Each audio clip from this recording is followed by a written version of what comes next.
All right, y'all. Day, I think 6, day 5 of the quarantine. I'm already losing track of the days. I did miss yesterday because I'm trash. So today's video is gonna be another quick, just kind of tip scenario. Tomorrow will be longer, and then the day after, hopefully, will be like an actual video. It'll have actual content to it. So let's just get down to it. When I was looking into buying like studio drops and everything, so seamless paper, all of that stuff, it's definitely kind of expensive. Obviously everything for photo is, you know, cameras are expensive, lenses are expensive, Adobe charges you per month now. But those pieces of paper, they're a lot more expensive than I thought. So I actually get mine, I think, on Amazon. I'll link it below.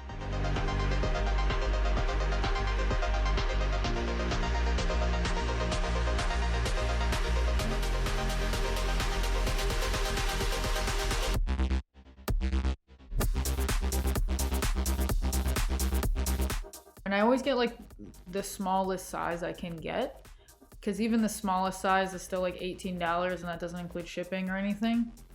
So I always get the smallest size, but then I find that, you know, I need more space to encompass everything. Obviously the portraits I've been doing lately have been so close that I don't, which is why I took this photo specifically just to show you guys this. Honestly, this can save you money, it can save you space and time. Money because you don't have to buy the super wide seamless drops. Obviously if you have the space for it, that's awesome, but like my space is kind of small, and since I have an in-home studio, I don't want to take up a ton of space with this backdrop stretching the entire span of the wall or something.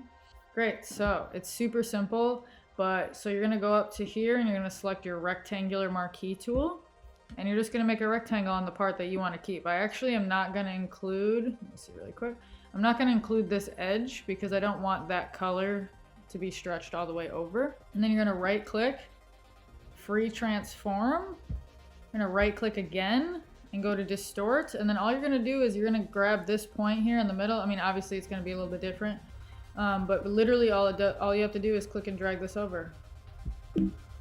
Press enter, Command D. It's like it never happened. So now I have a full wall of the backdrop, and I literally didn't have to do anything. It's really nice because it's a pain to like try to clone stamp all of that and keep the colors kind of consistent and everything. I mean, obviously you can kind of tell right here that there's a seam, but I think that the only reason I can tell is because I'm looking for it.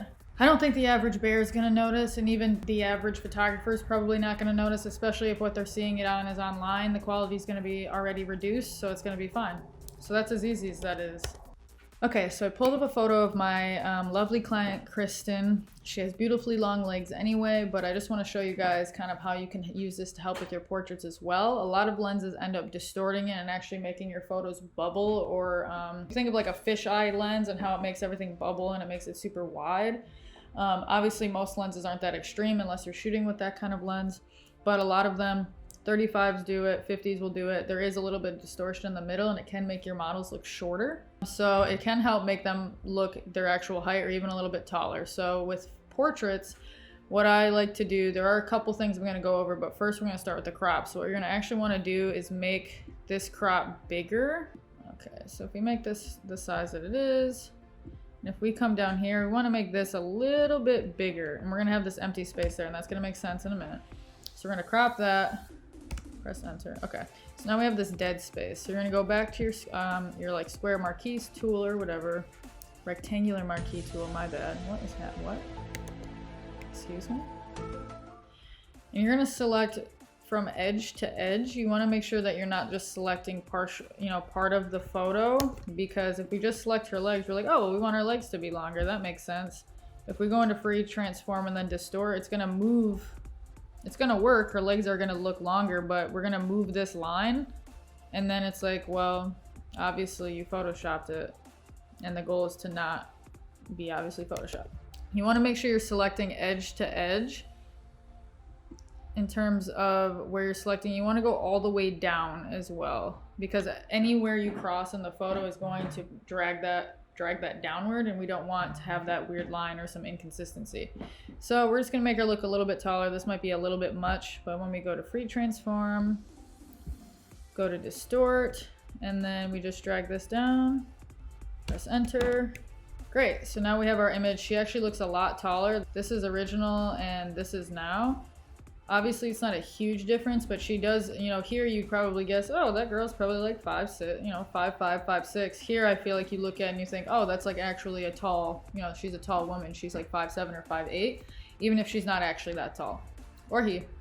I'm just using her as an example.